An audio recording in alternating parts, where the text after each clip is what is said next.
If you ask me to find a real live green unicorn within a 5 kilometer radius of my house, I'm not going to look very hard for it. You will not find what you do not believe is there. Some business owners do not believe that there are any good employees to be found. Therefore, will they find them? No. Maybe this applies to you, maybe it doesn't, but pretty much anyone who has ever employed anyone has a story to tell about bad employees. And sometimes we let those stories become prophecies. Hey you, I'm Mark, husband of one, father of three, maker of puns, climber of trees, grower of businesses, pitcher of tents, occasional cutter of cheese, word nerd, and lover of families. Oh no. Oh no, not yet. No. Oh, here he comes. Where's my oar?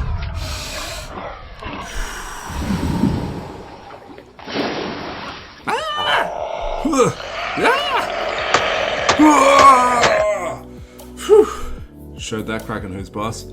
At least until like 2 p.m. this afternoon. I think I'll be due for another attack by then. Let's jump into it.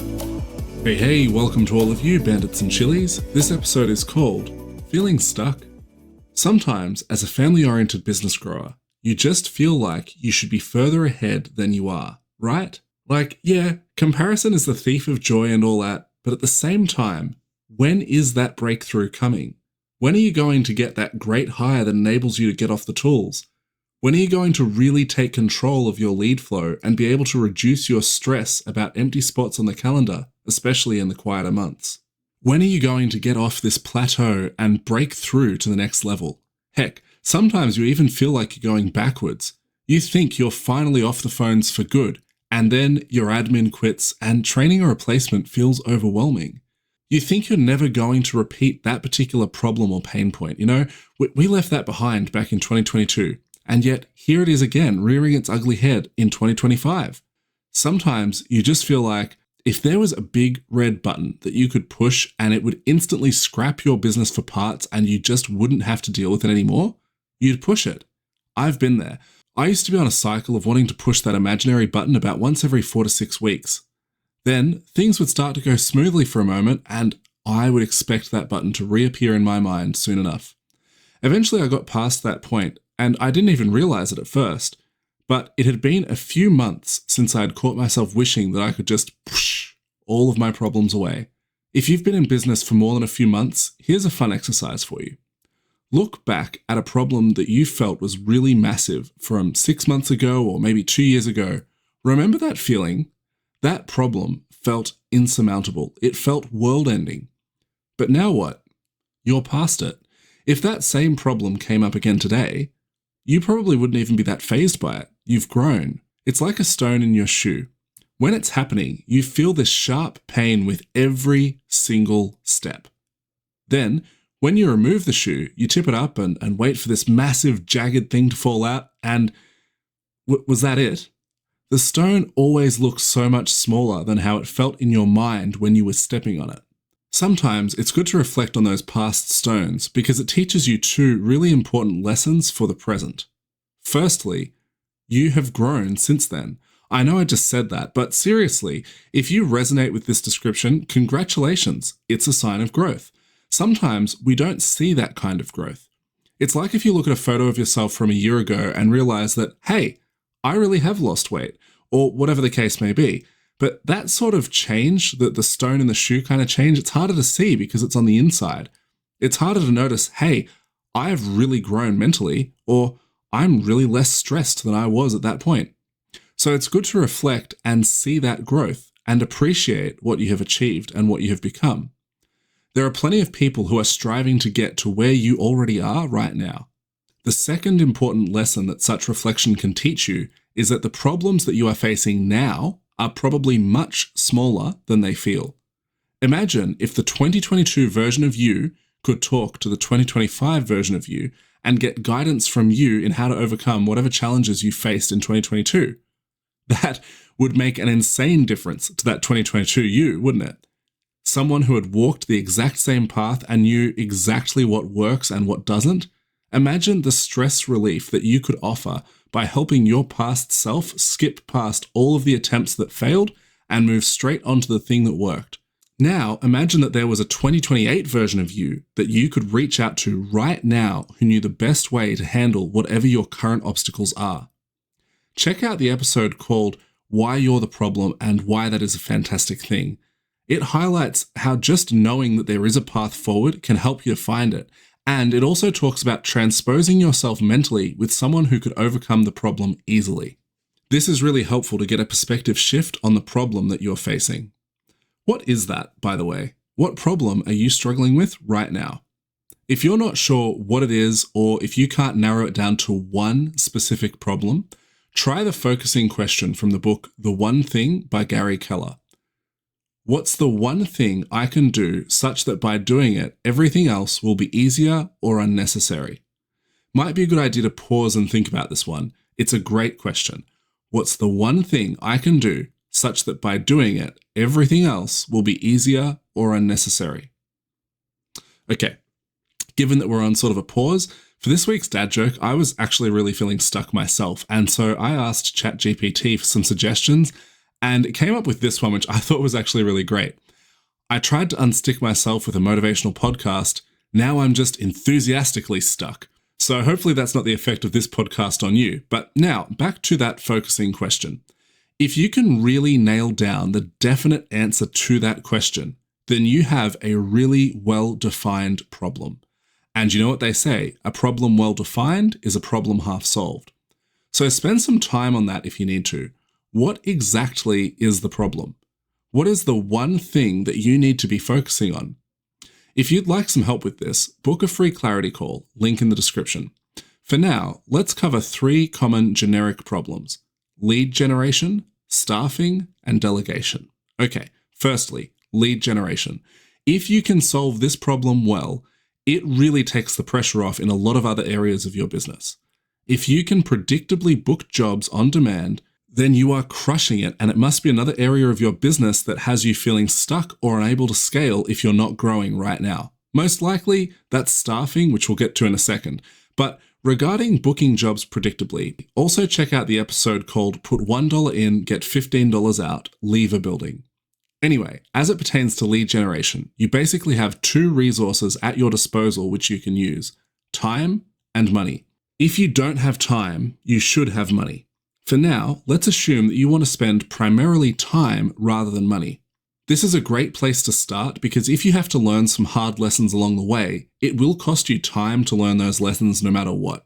But if you also spend money on those lessons, you are then left with less money afterwards, which could have been used to convert a time-based lead generation strategy into a money-based strategy. Basically, all time-based options can be converted to money-based options if needed. For example, if you start by spending primarily time distributing flyers or knocking on doors, once you have a proven system that is working, you can pay someone else to spend their time, and now, for you, it is a money-spending strategy. So what should your time-spending strategy include? Well, firstly, it should be just that, a strategy. A lot of the time, home service business owners, especially when starting out, don't take themselves seriously enough and don't think of their business as being a real business. So they might dabble in a little bit of this and a little bit of that, try this one on the size, didn't like the way that made my butt look, and then they just move on to the next thing without really ascertaining whether that was actually going to work for their business or not. To fix that, start with a pen and paper or a whiteboard or a Google Doc, whatever you like, but just begin by writing out your plan. Your plan should include the following. What outcome are you hoping to achieve?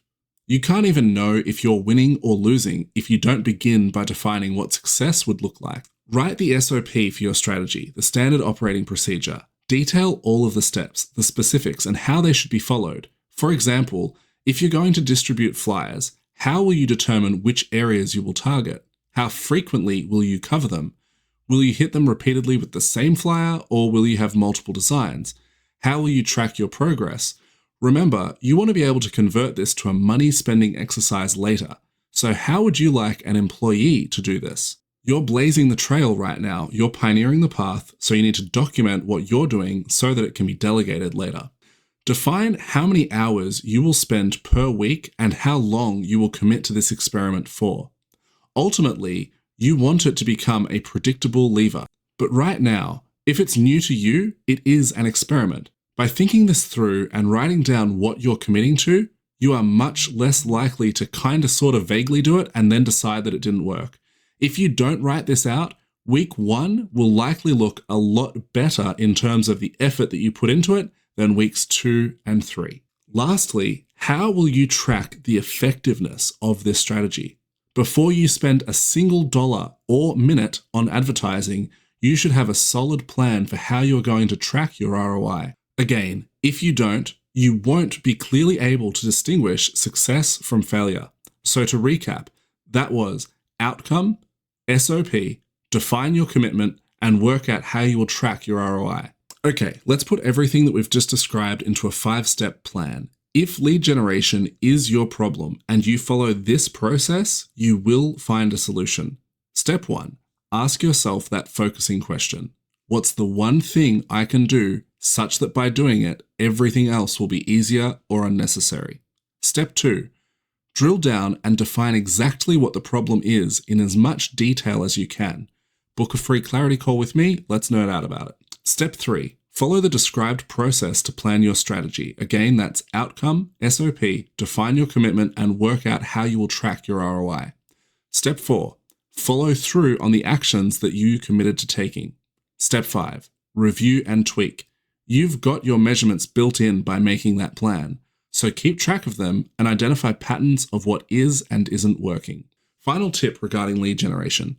You do not need to make a lot of money up front in order for lead generation to completely revolutionize your business and take you to the next level. I mean, hey, making money up front is great, but really the main value of lead generation is on the back end. So if you can generate leads and keep your customer acquisition costs such that you are not losing money on the front end, well then that means that you can generate as many leads as your market allows for with that strategy for free. When those customers repeat in 3, 6, or 12 months, whatever is most common for your business, you get their returning business without re-spending that time or money on acquisition.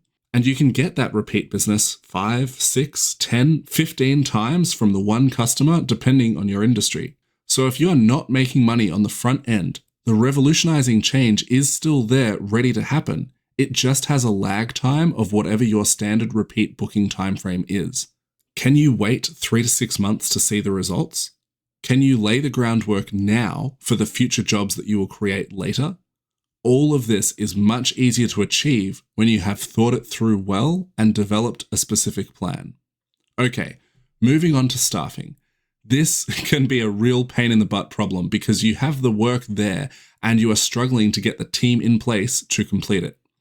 Typically, for a small business owner, this also means that you then need to spend more of your time completing the jobs yourself, which means you have less time to recruit staff and actually solve your problem. Essentially, what you need to do is set up a hiring system that allows you to do the following. Always be hiring. You don't want to miss the best employee just because you didn't happen to be hiring until August and he was ready in June. Next, you want to get a ton of applicants to apply. Then you want to automatically filter down those applicants to the best of the bunch. You cannot interview 100 people. You just can't. But what if you could get 100 people to apply and then you interviewed the top 5 or 10 of them? Lastly, you want to onboard and train them as smoothly as possible. So to recap, you need to always be hiring, have a high applicant volume, filter applicants automatically, and onboard them smoothly. Now, I know what you're thinking. How can I do that? You've just said that I'm then going to be pulled back onto the tools if I have this problem, and so then I'm going to have less time to solve it. I have a free 3-day challenge breaking this down in great detail, and it also includes a free SOP template that you can use to build your hiring system from. It's called the 3-day Hiring Game Changers Challenge, and the idea is to spend no more than 3 hours per day for 3 days and to have a fully working version 1.0 system that does all of those things. It allows you to always be hiring, get high applicant volume, automatically weed out candidates, and onboard them as smoothly as possible. You can access that challenge in the Classroom tab of the Family Oriented Business Growers School Group. Join via warplan.au, link in the description. A final tip regarding hiring. If you ask me to find a real live green unicorn within a 5-kilometer radius of my house, I'm not going to look very hard for it. You will not find what you do not believe is there. Some business owners do not believe that there are any good employees to be found. Therefore, will they find them? No. Maybe this applies to you, maybe it doesn't, but pretty much anyone who has ever employed anyone has a story to tell about bad employees. And sometimes we let those stories become prophecies. There are good employees to be found in your area. That's just a fact. But if you don't believe that fact, you are going to have a really, really hard time finding them. Okay, lastly, delegation. Even if you have perfect control of your lead flow and staffing, you're a wizard, Harry, you would still have a lot of issues in your business if you couldn't delegate well. Realistically, you won't solve those other two problems very effectively without good delegation either. At the end of the day, you cannot do everything and scale because your resources and skills are very finite. I can often be the biggest bottleneck to projects in my business. I am not a good implementer. I have great ideas, sometimes. Other times they are mediocre or even outright dangerous, but I have no problem having the ideas. Implementing them, on the other hand, that's a different story. So for me to get things done, I need to delegate. How can you delegate? This might sound like a ridiculous idea if you're currently a one-man show. However, you can still outsource problems or get assistance from others. Maybe this could be friends and family in the beginning, or perhaps even paying an agency to solve a specific problem. If you're not very tech savvy, maybe it's beneficial to look into having a website and online presence built out for you, rather than for you to try to learn how to do all of that yourself. Here's the problem though. There's an endless variety of solutions and, presumably, you will have budget limitations. So how can you select what to outsource and what to chip away at yourself? I would refer back to that focusing question from the one thing. What's the one thing I can do such that by doing it, everything else will be easier or unnecessary? If you identify that your one thing involves skills that you don't possess, or you have the opportunity to outsource it to someone who can do it better and faster than you can, perhaps it's worth doing that so that everything else becomes easier or unnecessary. If you're feeling a lack of clarity around this point, book a free clarity call with me, link in the description. I'll triple your clarity or your money back. What if you have a small team? How can you effectively delegate within your team? First off, there's a great book by Dan Sullivan called Who, Not How. That's Who, Not How, which if delegation is a pain point for you right now, you should definitely read it. But just 2 quick tips in regards to team delegation. Give the people that you want to involve a seat at the table before you just tell them what to do. If they're involved in the planning and decision-making process, if they feel that their concerns and point of view are heard, and if they understand at a deeper level what the point of this project is and how it impacts them and the business more broadly, then they will be much more motivated to throw themselves into that project. Secondly, once you are asking someone to take on a project or part thereof, ensure that they are clear on the scope of work. Make sure that they are empowered to make decisions. For example, if purchases need to be made, do they have a budget that they can determine how best to spend? Or will they need to run every single little decision by you?